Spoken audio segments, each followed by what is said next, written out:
Today, it seems like Marvel superheroes have always been a part of pop culture. Thor, Iron Man, Hulk, Captain America, all familiar faces, aren't they? Actually, it wasn't always that way. For a long time, they were only known amongst the most egregious geeks. The three most popular Marvel comics are Captain America, X-Men, and Spider-Man. Their sales are in the hundreds of millions. In the mid-90s, Marvel was not very good with money, so they sold the rights to screen their most popular characters to several major studios. So 20th Century Fox got X-Men and Sony got Spider-Man. When it came to creating their own film universe, Marvel had no choice but to choose characters from lesser-known comic books. The way Marvel works is that they take not the most famous characters from their comics and make them into film stars, and as a result, even the sales of the comics themselves grow.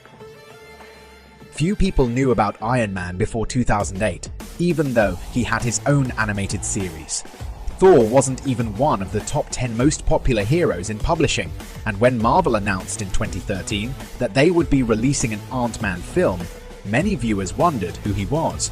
But the most impressive stunt Marvel pulled off was with the Guardians of the Galaxy, a true group of misfits and losers who became stars almost overnight.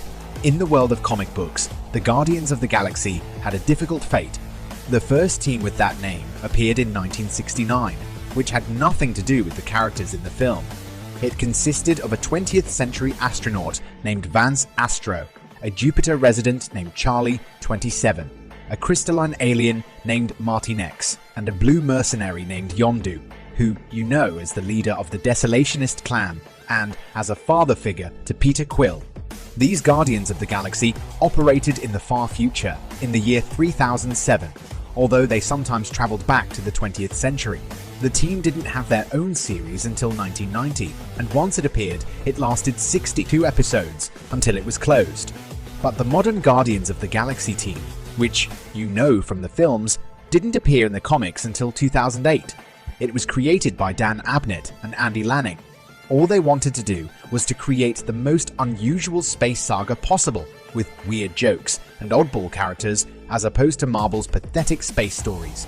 In search of characters, they scoured the publisher's comic books, so their team included firstly Peter Quill, the 70s comic book hero, a classic trickster, a cheeky and inventive space rogue, the son of an alien and an Earth woman, secondly Drax, a former intergalactic criminal. Destroyer first appeared in The Invincible Iron Man and was created by Jim Starlin with the help of writer Mike Friedrich. Then Rocket Raccoon was invented by Bill Mantlo and Keith Giffen and first appeared in the 7th issue of the Marvel Preview series in the summer of 1976. He is an intelligent humanoid raccoon who is an expert tactician and a very accurate marksman. Tree Monster Groot is an extraterrestrial tree-like humanoid with a high level of intelligence. Groot was originally introduced as an invader seeking to capture humans for the sake of experimentation. And finally, Gamora, the sole surviving member of the Zenbobiri race who were exterminated by the sinister alien. The mad titan Thanos rescued the girl and raised her to be the most ruthless mercenary in the entire galaxy. It's worth noting that in the first Guardians of the Galaxy story, there were a few more members of the team, but soon there were only these members left. As you can see, Dan Abnett and Andy Lanning put together their comic book from literally nothing, unwanted, forgotten, and strange characters. The story within the comic was as good as the characters chosen, a team of misfits saving the universe. And it would seem that such a story should not have worked.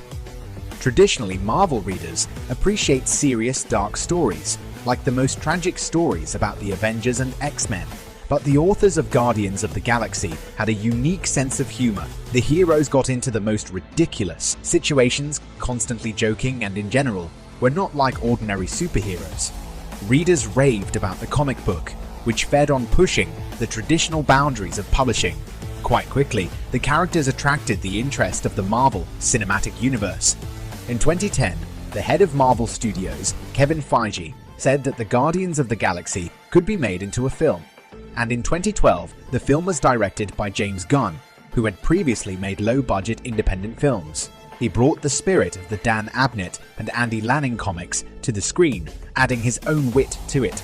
The film was one of the 5 most successful Marvel films. It turned out that space adventures are interesting not only to fans of the publishing house, but also far from the comics viewer.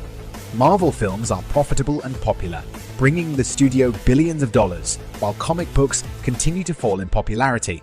So the advent of the Guardians of the Galaxy film brought the heroes into the pantheon of Marvel's most famous characters and continued their existence in the world of toys, animated series, and games. Marvel knows how to work brilliantly with their product.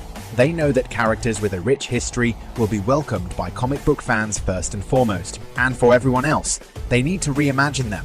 And it doesn't matter to take the more famous Iron Man or the strange talking animal. The bottom line is the same. A great film is guaranteed,